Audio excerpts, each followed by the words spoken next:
Whether you're a veteran Mac user or have picked one up recently for the first time, you should know how to use the Spotlight feature to its fullest extent. Thanks to the latest macOS update, Spotlight is more powerful than ever, and when you combine it with the Shortcuts app, it basically becomes a command center for your entire Mac.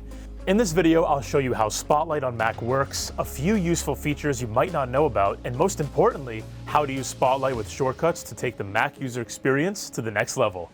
Let's do this. Spotlight is the built-in search tool on macOS, designed to help you find anything on your Mac almost instantly. With Spotlight, you can search for apps, files, folders, emails, photos, and even things on the web. So instead of digging through Finder or Launchpad, you can just type what you're looking for and open it immediately. You can even search for system settings and jump directly to them. But Spotlight can actually do a lot more than simple searches. To open Spotlight, just press Command and Space on your keyboard. It's one of my most used shortcut keys and makes my productivity much more efficient. One thing a lot of people don't realize is that Spotlight also works as a quick utility tool. For example, you can use it as a calculator. Just open Spotlight and type something like 245 times 18 and it will give you the answer immediately. It can also handle unit conversions. So you can type something like 10 miles in kilometers or what's 75 degrees Fahrenheit in Celsius, and Spotlight will convert it instantly. You can even use it for things like currency conversions or quick definitions. These little features might seem simple, but once you start using them regularly, they save a surprising amount of time. But where Spotlight really becomes powerful is when you connect it with Apple's Shortcuts app. So before we get into it, leave a like and subscribe if you haven't already so you don't miss other episodes of Setup Essentials. Spotlight has built-in Shortcuts integration. If you're not familiar with Shortcuts, it's Apple's automation tool that lets you create custom workflows on your Mac. And the best part is that once a shortcut exists, you can run it directly from Spotlight. That means instead of opening apps and doing everything manually, you can trigger an entire workflow just by typing a few words. Shortcuts is great because there is a lot of flexibility on what you can create with it. Whether you're a beginner or someone with lots of experience coding, it's really easy to dive right in. In the Shortcuts app, you will already see a few default options there, but to create some, you want to hit the plus icon and go to work. It really is a let your imagination run wild type of app because I have seen and used so many incredible shortcuts on my Mac. I am telling you guys, it's such a slept-on feature.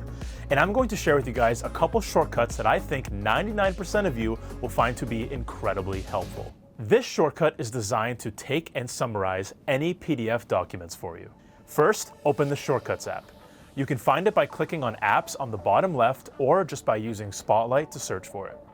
Then, click on plus to create your new shortcut. Rename the shortcut into something simple like Summarize PDF, or honestly whatever you want to call it, it's your shortcut.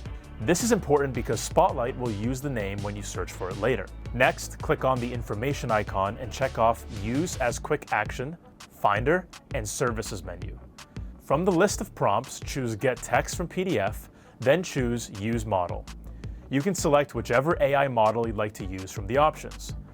Go to the text box and type a prompt like this. Summarize the following PDF in a few clear bullet points. Focus on the most important ideas. This will allow you to choose any PDF from your Mac when the shortcut runs. Next, choose Show Content. It should autofill to show a response. Then, an optional final step is to add Share as the final prompt so the response can be shared immediately after to another app. You can also just copy and paste it into the software of your choice though. When you finish, you should then have the option to go to a PDF on your computer, right-click, go to Quick Actions, and press Summarize PDF.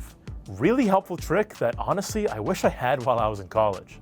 If you're someone who finds themselves asking AI a lot of questions, here's a neat one I use so you can just ask the question from Spotlight instead. Select Ask for input with what you would like to ask. Then select Text and type in Please give short answer under 100 words to the below question. Set variable input to text. I use ChatGPT the most, so I added Ask ChatGPT, but depending what AI you might have enabled, you will have different options. Finally, select Show and add in your AI model. I named the shortcut Ask GPT, so in Spotlight, when I type Ask GPT in my request and press Enter, it will ask ChatGPT and provide me an answer, all from Spotlight. If you're like me and like to listen to music to help you concentrate, you need this shortcut. It plays your favorite focus playlist, sets your preferred volume, and turns on Do Not Disturb. Here's how I set it up. Select Set Focus, choose your focus mode, set it to On until turned off. Select Play Music and choose the music you want to play. Then set volume. I do 40%, but totally up to you guys. I named mine Lock In, and typing it in Spotlight allows me to do just that. Once you start pairing Spotlight with Shortcuts, your Mac becomes much faster to use overall. There are so many shortcuts you can go in and make, and tons of amazing tutorials online. I highly recommend you guys put some time into learning this because this feature has changed the way I work on my Mac, whether through work, personal projects, or even for getting errands done. So if you haven't been using Spotlight much on your Mac, I hope you take this video as your sign to start. You will be surprised how much faster your workflow becomes. If you have any favorite Spotlight tricks or shortcuts that you use every day, let me know in the comments. And as always, leaving a like on this video and subscribing is a great way to support the channel. Until next time, I'm Phil Rodriguez, this is Tom's Guide, and I'll see you in the next video.